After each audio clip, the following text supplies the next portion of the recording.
Hey, folks. It's Monday, and I'm doing my blog on time. Yay! I am actually outdoors right now, partially because it's insufferably hot inside the house, if you can't tell by the sheen of sweat all over me, but partly because, let me see if you can see there, I have our little fire pit down there. Isn't that lovely? That is the fire pit that our household uses when it's just a couple of us going camping, or we use it for coal cooking and such. And I'm going to grill some chicken. I have a griddle to go on top of it once it burns down to coals a bit. And then I will be um, putting the griddle on. I'll oil it up with a bit of olive oil, and then I'm just going to grill the chicken out here. And then my kitchen isn't so hot. And all I'm doing for dinner later is a bit of salad with chicken thrown on the side. Now, we talk a lot about medieval cooking, and we talk about there were really fancy things and dishes that were, chickens with the feathers put back on and all that stuff. But um, it should be noted that that wasn't the everyday food. Um, People ate food just like they do today. I mean, they were different foods, yes, because they were in a different part of the world and they had different things available. But you make what's easiest, unless you're entertaining. And that's exactly what people did. I've seen no evidence to support that anybody other than perhaps the king and queen or the high end gentry were out there cooking 3-course meals twice a day. Didn't happen. So people were eating food, regular food. And so this is what I'm doing. I had chicken, and we were going to cook it up in the oven yesterday, and looked at the thermometer and went, oh, hell no. And then I did the same thing today. It's not so bad out here, even with the fire going and blowing towards me. It's not horrendous heat wise, but oh my lord, inside it is so hot. Out here, there's a breeze. I've got fresh air. Plus, I have natural antidepressant, because I don't know if you know that, but wood smoke from a wood fire, totally an antidepressant, all natural too. I keep it safe by having a grill on top. I don't know, let's see if I can get it to show you. So I have, there we go. I have the grill from from our barbecue grill, in fact, on top. And I don't know if you can see, the chicken is sitting on a chair there, which will be cooked up. And I'm not doing anything special to it. I'm just going to toss it on the griddle with some olive oil, a little bit of salt and pepper, and not even a dash of garlic, really. I just want to do a nice, normal thing. And then later tonight, when we're hungry, people can eat it as is. They can eat it with, we have some potato salad left over, or I'm going to chop up some lettuces and herbs from the garden, and herbs that we got with our share, and people can just enjoy a nice cold dinner that they don't have to get hot to enjoy. And that was true too. My boyfriend and I have been sitting and watching a series called Tales from the Green Valley, which is um, mid to late 1600s. It's Tudor and post Tudor working farms, and they're doing it in England. It was Ruth Goodman and a couple of others. Fantastic series. It's on YouTube, so you can watch it for free. You don't have to have a streaming service or anything to watch it. Tales from the Green Valley. There are 12 episodes, one for each month. And what a blast. I've really enjoyed watching the whole thing. And I found it educational and interesting. They talk about making different things, and it was really enjoyable. And while they did do some really spectacular foods, because they had one person who was basically spending the majority of his time doing cooking, um, that they were simple. Take a pie crust, stuff it full of meat, pour in a gravy and maybe some veg, and call it done. This is what people ate. And that's some of what's in my cookbook, that you guys will be able to see hopefully in the next few weeks. I'm really stoked, and I'm really excited about it. So, um, So what I'm doing with the fire right now is I actually had my kid get it started because she's really good at it. And then once it was going, I threw some extra wood on, and now I'm waiting for coals to form. Because generally speaking, when you're grilling something, you want to be grilling over the coals.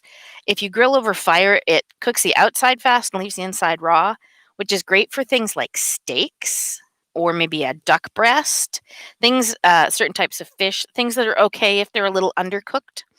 But for things like chicken and pork, where you want them thoroughly cooked all the way through, you need to have a slower, lower temperature, and you get that by using coals. And so that's what I'm doing right now is making a nice bed of coals out of some wood that is lovely pressure treated lumber that was scraps that hubby was throwing away.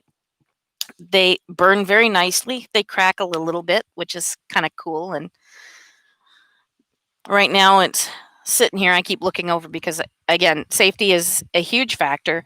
And so I like to watch my fires, and I will be out here until that fire goes out because that's just what you do. If for some reason I have to leave it, I'll get the hose and I will put it out, and I will make sure it is cold by putting my hands into it.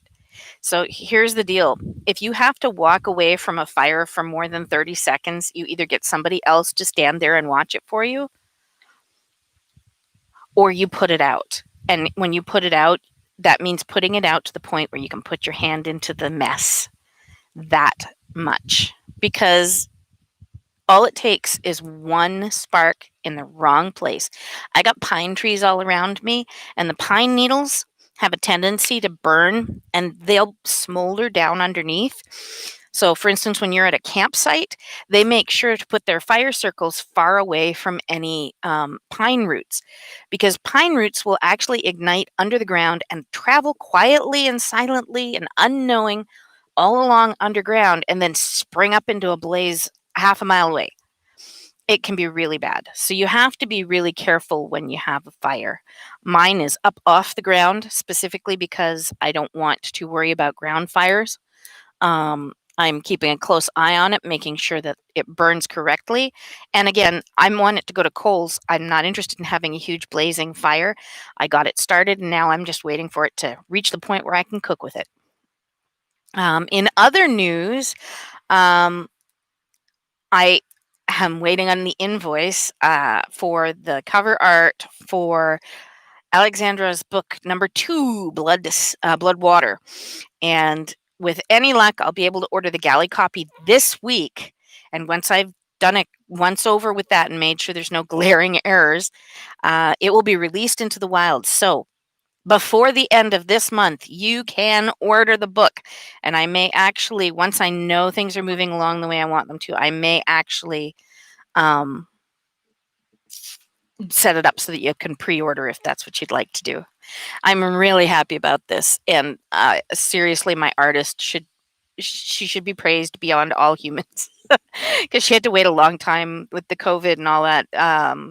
We were unable to pay for the art, so of course you don't release until you can get the art. So now that things have been paid, we're getting all the bills are paid off, and the world is good. So yeah, which leads me into the cookbook, which I'm hoping to have out by the end of August. Um, that one is almost as far along actually as the Alex's book. The only thing is we have to finish typesetting it, and I have to fix the cover. I'm doing the cover myself rather than paying somebody to do it, mostly because, near as I can tell, people aren't quite as picky about covers on cookbooks as they are on fictional books. And I'm really not under any illusions that this book is going to sell in a store for the most part. This is going to be online sales. So I need something that looks good online, and that's all good. Excuse me for just a moment. You're going to see me be all cute. I have to go and work my fire for a second.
So I have no idea what that looked like, but I just made sure that the fire is inside its little holder there, and that my griddle was going to sit evenly, and that it put the griddle on to preheat. So the big cast iron thing that I put on, that's called a griddle. And some of them are two-sided. This one is just one-sided. Some of them are just plain like this one, and then some have like bumps so that when you grill your steak, you get the nice little, it looks like you grilled it on over the fire. And these can be used on an electric stove or a gas stove, because they sit over two burners, which is nice. I use mine. I have a double-sided one that I use for bacon and for doing steaks and things like that. This one is for outdoor use, and so I'm really rather enjoying firing it up there. It's so nice to be able to cook outside, especially, this time of year. It's so hot inside. When we have heat advisories, I try not to put the stove on. I'm not going to be baking this week, even though we could have used some bread, because it's just so hot. There's no way I can't put the oven on 450 for all that time. I could do baking outdoors, but it would require me to use the larger fire pit, and that's more of a hassle to move. This one moves very easily. So, and yes, if you look behind me right there, you can actually see I do have a barbecue, and I have charcoal, but it's not sporting. I like cooking over a fire, not over coals. I mean, like, I know I'm putting it down to coals, but you know what I mean, right? Okay. So that was, let's see, cooking, the cookbook, blood water, and now I'm going to talk to you about my author thing. So the Griffin Free Library on Thursday, August 6th, from 6:30 to about 8 p.m., they are hosting a series of authors talking about different things about different genres and publishing and such. I'll be talking about my cookbook, and I'll be talking about some other stuff, and my books, of course. Sorry, I'm watching the buzzy bees, getting confused by the smoke. We're hoping to get 25 to 40 people, and you guys should, if all goes well, you should be able to order my book from a link at the event. In fact, that might end up being my release party. We will see what happens. But I'm hoping that you'll attend. You have to sign up in advance for it. So if you go to my author page on Facebook, and I'll try and put something up on my web page today. I don't think I have anything up there right now, but I will. And basically, you sign up. You'll get an email a couple of hours before. You can then log in and come and attend the talk and hang out and listen to me natter on about writing and stuff like I normally do. But there'll also be like a question and answer period and book orders, and they'll be talking about the other authors who are doing part of the series. So, yeah. Well, my griddle is almost hot enough, and I need to go and blow air on my fire. So I'm going to let you guys go. Have yourselves a great week. Don't let the Monday get you down. And I love y'all. And I will see you next week, if not earlier. I'm actually hoping on Wednesday I was going to put up tents, but it looks now like it's probably going to be either tomorrow or Thursday, because Wednesday's looking rainy. But once the tents are up, I will hopefully actually be doing some video down in my little medieval camping area, which will be really awesome. I'm hoping people will enjoy it. Don't forget to subscribe. And if you have friends who'd be interested in my writing or in any of the topics that I'm talking about, please pass the information along. I love you guys, and I'll see you soon. Bye.